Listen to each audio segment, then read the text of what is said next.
David Copperfield by Charles Dickens, Chapter 30, A Loss. I got down to Yarmouth in the evening and went to the inn. It was 10 o'clock when I went out. Many of the shops were shut, and the town was dull. When I came to Omer and Joram's, I found the shutters up, but the shop door standing open. As I could obtain a perspective view of Mr. Omer inside, smoking his pipe by the parlour door, I entered and asked him how he was. "Why, bless my life and soul," said Mr. Omer. "How do you find yourself? Take a seat. Smoke not disagreeable, I hope." "By no means," said I. I like it in somebody else's pipe." Mr. Omer made room for me and placed a chair. "I am sorry to have heard the bad news about Mr. Barkis," said I. Mr. Omer looked at me with a steady countenance and shook his head. "Do you know how he is tonight?" I asked. "The very question I should have put to you, sir," returned Mr. Omer, but on account of delicacy. It's one of the drawbacks of our line of business. When a party's ill, we can't ask how the party is." The difficulty had not occurred to me, though on its being mentioned I recognized it. Mr. Omer, with a very complacent and amiable face, took several puffs in silence and then said, "Accordingly, we're obliged, in ascertaining how Barkis goes on, to limit ourselves to Emily. She knows what our real objects are. Minnie and Joram have just stepped down to the house. In fact, she's there after hours, helping her aunt a bit, to ask her how he is tonight. If you was to please to wait till they come back, they'd give you the full particulars." She and her husband came in immediately afterwards. Their report was that Mr. Barkis was as bad could be. Hearing this and learning that Mr. Peggotty was there, I determined to go to the house at once. I shook hands with Mr. Peggotty and passed into the kitchen, while he softly closed the door. Little Emily was sitting by the fire, with her hands before her face. Ham was standing near her. Peggotty took me in her arms and blessed and thanked me over and over again for being such a comfort to her.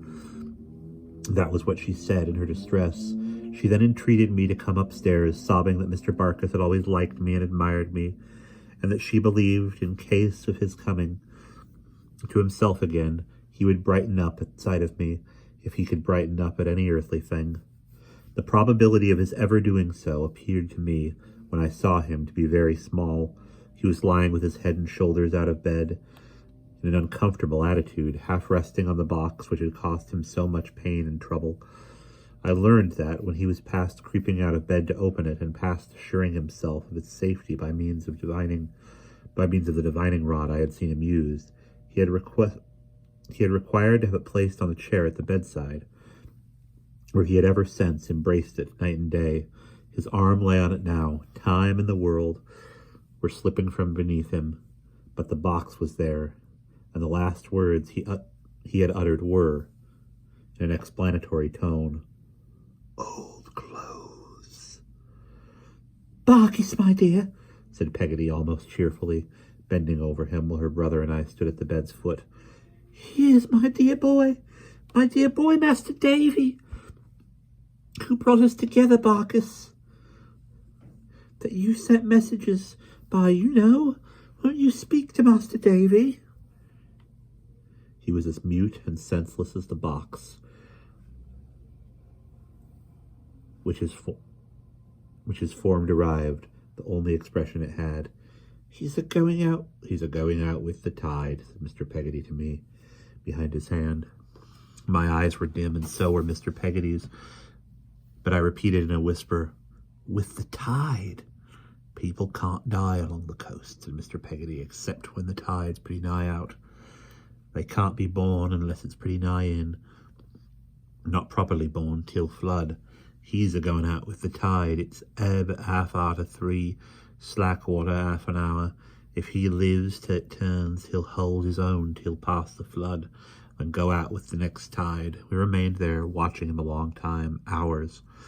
What mysterious influence my presence had upon him in that state of his senses I shall not pretend to say, but when he at last began to wander feebly, it is certain he was muttering about driving me to school. "He's coming to himself," said Peggotty. Mr. Peggotty touched me and whispered with much awe and reverence, "They are both going out fast." "Barkis, my dear," said Peggotty. C.P. Barkis, he cried faintly. No better woman anywhere. Look, here's Master Davy, said Peggotty, for he now opened his eyes. I was on the point of asking him if he knew me when he tried to stretch out his arm and said to me distinctly with a pleasant smile, Barkis is willing. And, it being low water, he went out with the tide. And that is the end of chapter 30.